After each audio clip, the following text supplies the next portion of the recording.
ஒரு அன்பிலீவபிள் ரெசிபின்னே சொல்லலாம். ரொம்ப டேஸ்ட்டாகவும் ட்ரெடிஷ்னலாகவும் இருக்கும். ஃபஸ்ட்டு வந்து கோட் லிவர் வந்து வறுத்து வச்சுட்டேன். இதில் எந்த நான்வெஜ்னாலுமே நீங்கள் எடுத்துக்கலாம். மண்சட்டியில் ஒரு 4-5 டேபிள் ஸ்பூன் கீ அப்ளை பண்ணி வச்சுக்கிட்டேன். கோட் லிவர் வந்து சாப்ஸ் வச்சுருக்கேன். அதில் எதுவுமே சேர்க்கல. மசாலா, இஞ்சி பூண்டு விழுது தான் சேர்த்துருக்கேன். இப்போ மண்சட்டியில் பேண்டன் லீஃப் அரேஞ்ச் பண்ணி வச்சுருந்தேன் 2 எண்ணம். அப்புறம் வந்து வெங்காயம், தக்காளி, வறுத்து வச்சுருந்த 2 வாழைக்காய் இதெல்லாம் அரேஞ்ச் பண்ணிவிட்டு நம்ம செய்து வச்சுருக்க கோட் லிவரையும் சேர்த்துட்டு பாஸ்மதி ரைஸ் 1 கப் வந்து வடித்து வச்சுருந்தேன். வெடுவெடுன்னு உதிரியாக வெடுவெடுன்னு இருந்துச்சு. இதையும் 2-3 ஸ்டெப் ஆகிட்டு எல்லா வெஜிடபிள்ஸுமா சேர்த்து அரேஞ்ச் பண்ணிவிட்டு இது மாதிரி வச்சுக்கலாம். பச்சை மிளகாய் நல்லா மணத்துக்காகவும் காரத்துக்காகவும் சேர்த்துக்கலாம்.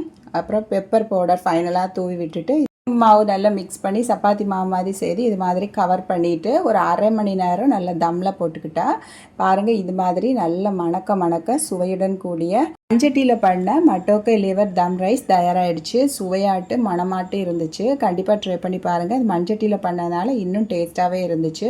சைட் டிஷ்ஷாக வச்சுட்டு வெங்காயம் தயிர் பச்சடியும் எடுத்துக்கிட்டா நல்லாவே இருந்துச்சு. லஞ்சுக்கு ஒரு ஃபுல் ஃபில்லாட்டு இருந்தது. கண்டிப்பாக ட்ரை பண்ணி பாருங்கள். தேங்க்யூ.